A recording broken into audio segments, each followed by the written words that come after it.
سابق وزیر اعظم عمران خان کے خلاف غداری کا مقدمہ درج ہونے کا امکان اور پابندی کی قرارداد پنجاب اسمبلی سے منظور۔ ملاقات کا دن، مگر اڈیالہ جیل میں قید عمران خان پر خاندان کے افراد، پارٹی رہنماؤں اور وکلاء سے ملاقات کے دروازے بھی بند۔ کارکنان کے گھر ایک بار پھر نامعلوم افراد کے حملے۔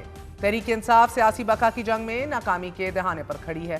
آج 3.5 سال ملک پر برسر اقتدار رہنے والے سابق وزیر اعظم اور ایوان کی سب سے بڑی جماعت کے قائد پر پابندی کی قرارداد پنجاب اسمبلی میں منظور کر لی گئی ہے۔ قرارداد مسلم لیگ نون کے رکن اسمبلی طاہر پرویز نے ایوان میں پیش کی، جس میں موقف اختیار کیا گیا ہے کہ عمران خان نے ریاستی اداروں کے خلاف مسلسل ہرزہ سرائی، انتشار اور بد اعتمادی کو فروغ دینے کی کوشش کی، جس کے باعث ان پر پابندی ناگزیر ہو چکی ہے۔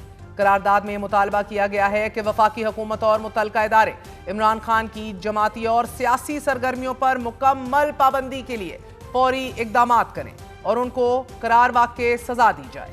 قرارداد میں یہ بھی کہا گیا ہے کہ ایوان پاکستان کے استحکام، حفاظت کے لیے کام کرنے والے اداروں کے جوانوں اور ان کے سربراہان کو خراج تحسین پیش کرتا ہے۔ تحریک انصاف ایوان کی سب سے بڑی جماعت ہے، جس نے عام انتخابات میں 2.25 کروڑ ووٹ لیے اور قومی اسمبلی میں 88 جبکہ 201 صوبائی نشستیں حاصل کیں۔ پنجاب حکومت کا موقف ہے کہ اڈیالہ کا قیدی بانی M Q M Altaf Hussain part 2 بن چکا ہے۔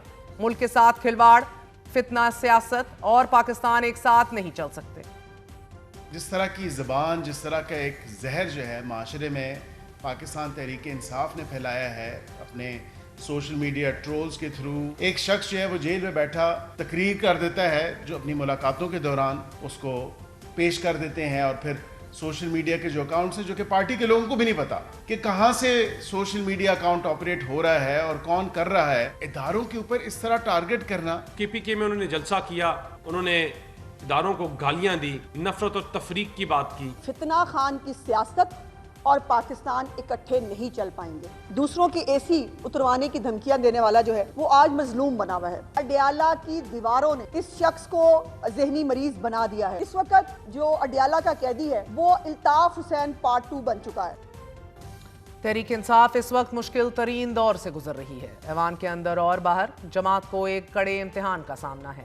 وزیر اعظم کے مشیر رانا ثناء اللہ نے امکان ظاہر کیا ہے کہ عمران خان کے خلاف غداری کا مقدمہ ہو سکتا ہے۔ ان کا کہنا ہے کہ عمران خان سے بات چیت کا دروازہ کبھی کھلا ہی نہیں تھا۔ ان کے خلاف بڑے فیصلے حالیہ ٹویٹ اور بہنوں کے بیانات کے بعد ہوئے۔